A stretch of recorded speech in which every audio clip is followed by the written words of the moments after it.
Hey guys, the Chicken is here. Welcome back to another home gym video. In today's video, we're going to give you our updated 2023 home gym tour. I know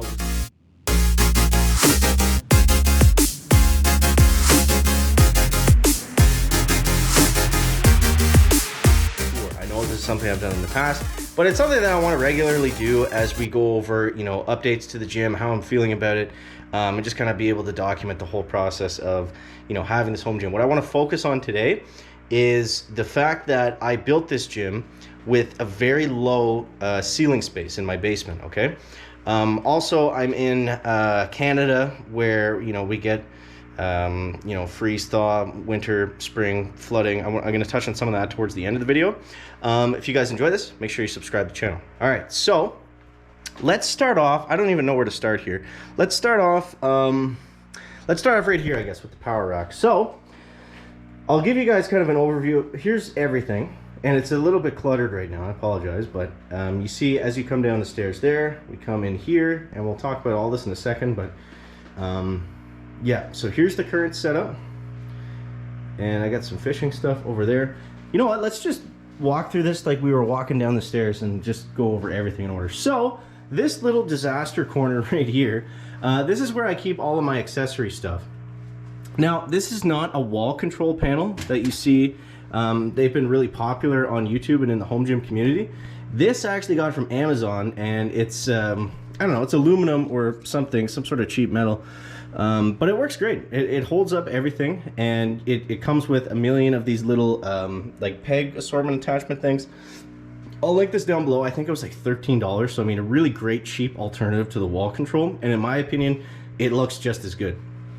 So I've got some stuff up there, straps, wraps, band pegs, spring collars, just extra stuff that I don't need lying around the floor. You can see here I've got the chains for when we're feeling a little bit west sidey.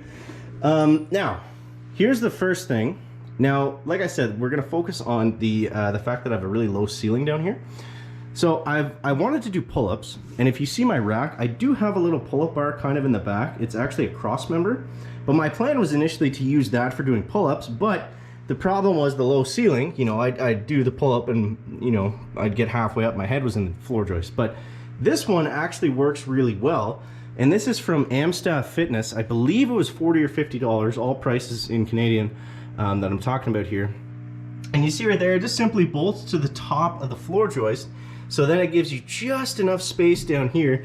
And as long as I hold my knees up, I can do a full pull-up here, no problems. It's, it's not as ideal. It's a little bit more awkward than a real pull-up, but it gets the job done. So next, I've got another purchase here from Amstaff Fitness. This is a tricep, bicep preacher curl machine. I really like it. It's super easy. All I do is I throw a weight plate on there, throw the band on.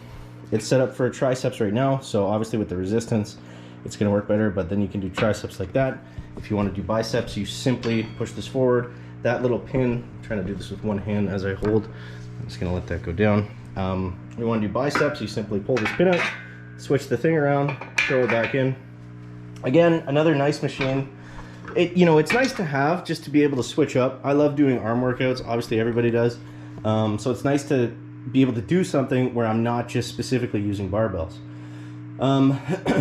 And I also like the position of it right here too, because it's an accessory machine, right? It's not part of the main lifts, it's not part of the main workouts, but it's out of the way enough where, I'm not tripping over it. I'm not constantly feeling like, oh my God, like why is this, machine that I only use twice a week here in the way, when I could get something else. So I really like this machine, and it was super cheap. It was, I think it was $300 shipped, taxes, everything right to my door. So, I mean, you can't beat that. It wasn't that bad to set up either. So moving forward, we'll talk about the lighting for a sec. You see I have these things here. These are primarily for videos because I just find the pot lights give me a, kind of a weird angle, or they don't totally, see when I turn it off, it's kind of like more dimly lit.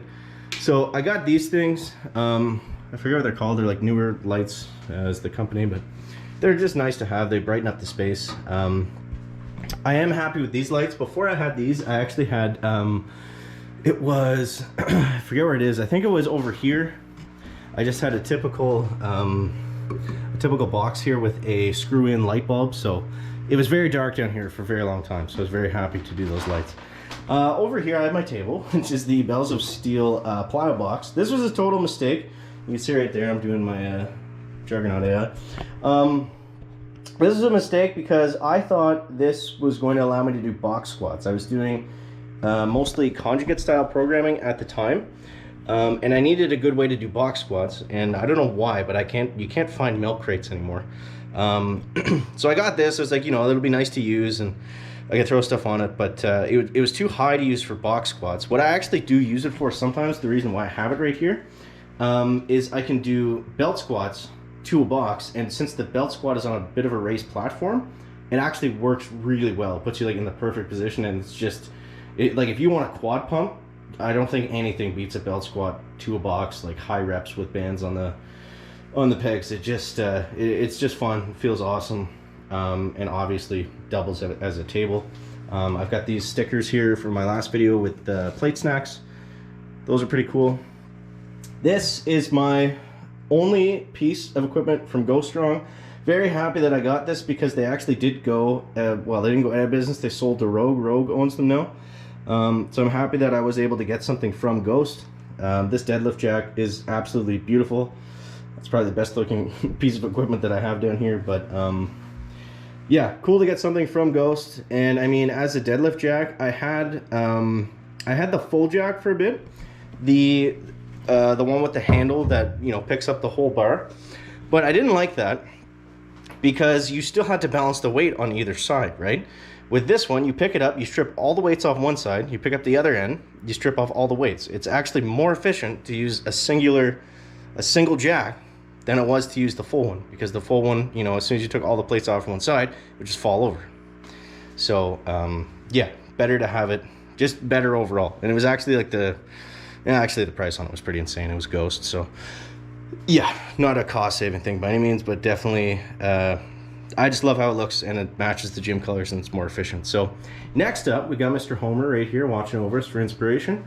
We got a little 3rd Street barbell flag. Shout out to Jimmy and Silent Mike. Got some RAF flags, and I guess we'll talk about the belt squat over here. Also, the TV seems like a minor thing, makes such a difference. Just makes it so much more enjoyable to be down here and, you know, throw on some YouTube videos or whatever. Sometimes I play music off the TV. It just works, and it just makes the space feel more like something I want to be in. Next, we have Mr. Belt Squat. So this belt squat is awesome. There's a lot of different things you can do with a belt squat. I feel like a belt squat, honestly, is something every home gym should have, because there's so many things you can do with it.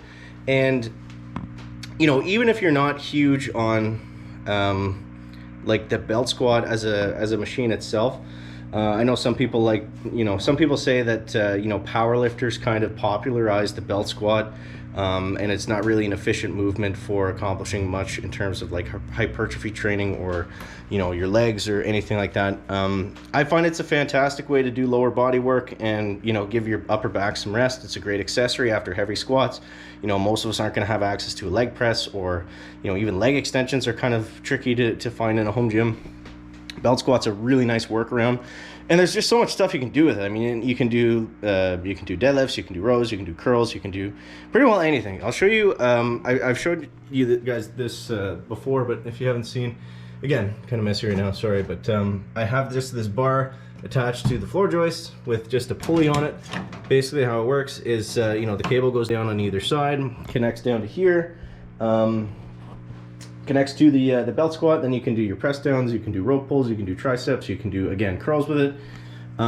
So it just gives you so much more use for your belt squat.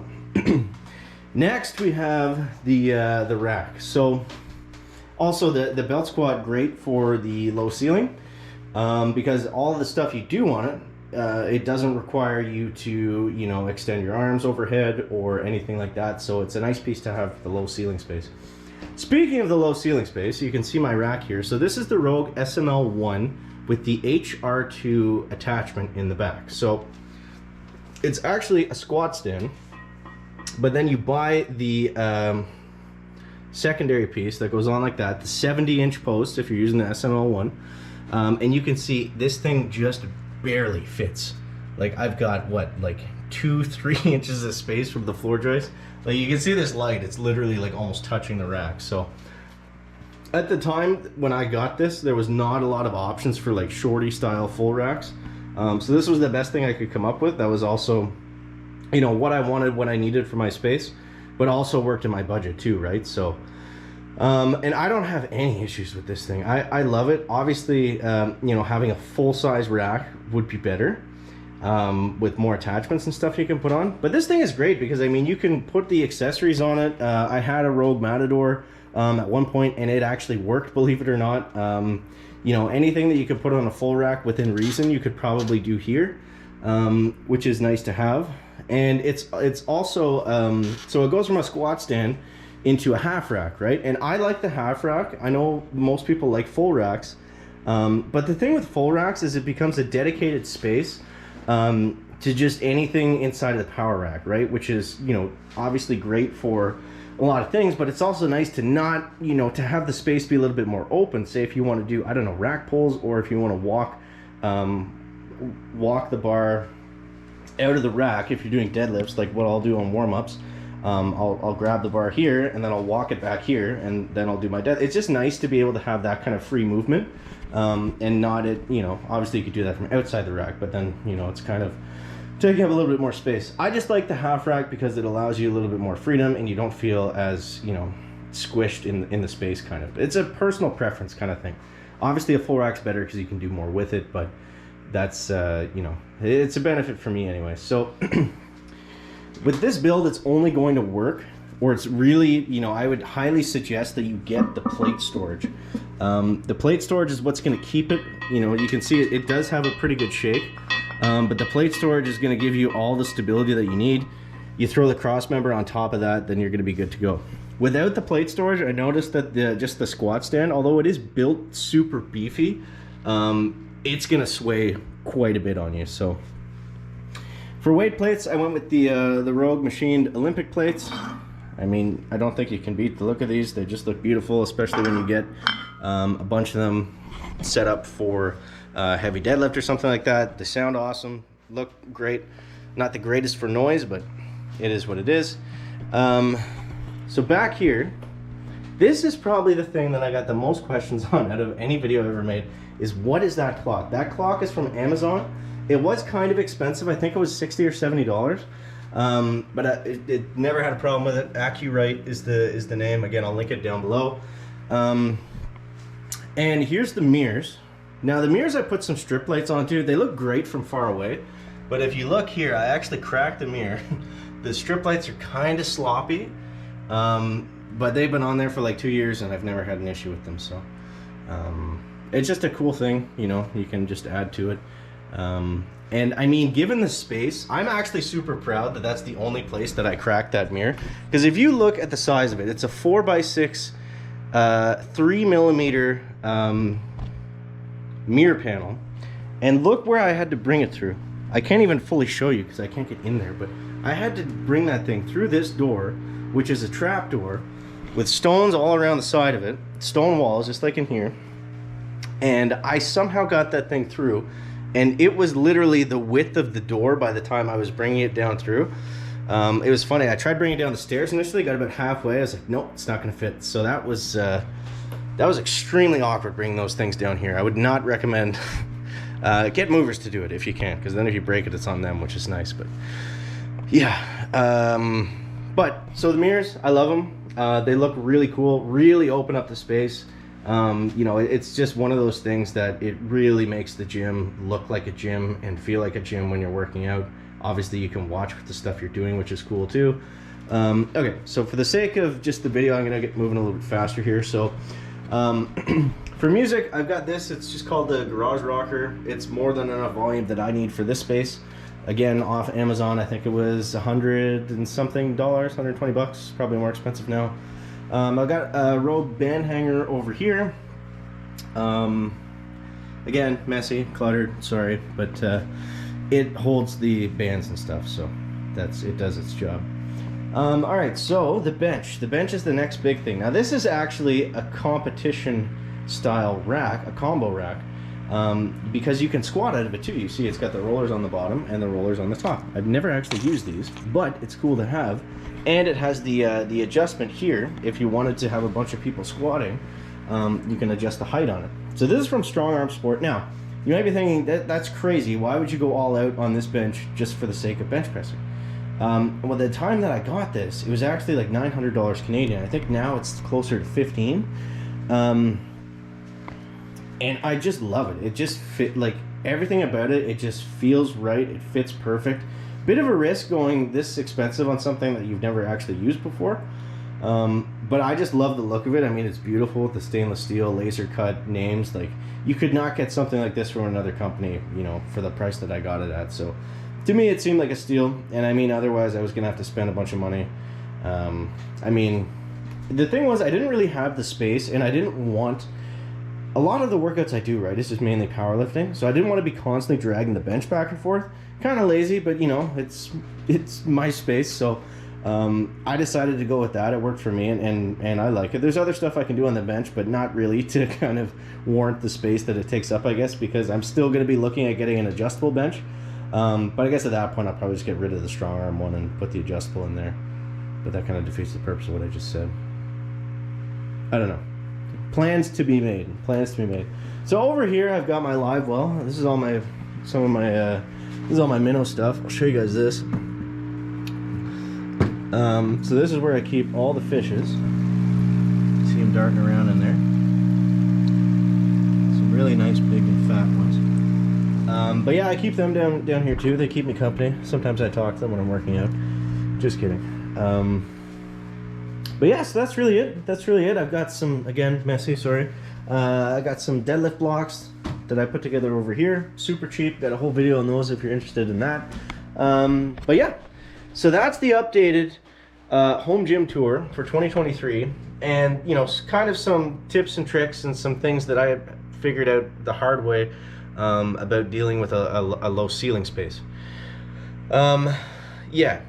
So, I mean, the biggest thing for a low ceiling space home gym is you just have to realize that there's going to be some things that you're not really able to do, or you're not able to do well. Like for overhead press, I can't do a standing overhead press, right? It's just impossible. What I can do instead is I can sit down on my bench and I can do a seated overhead press. And another tip would be, some things you could do is get the 6-shooter plates with the holes in them, and then you can put that hole on the top of the bar. So for example, instead of putting the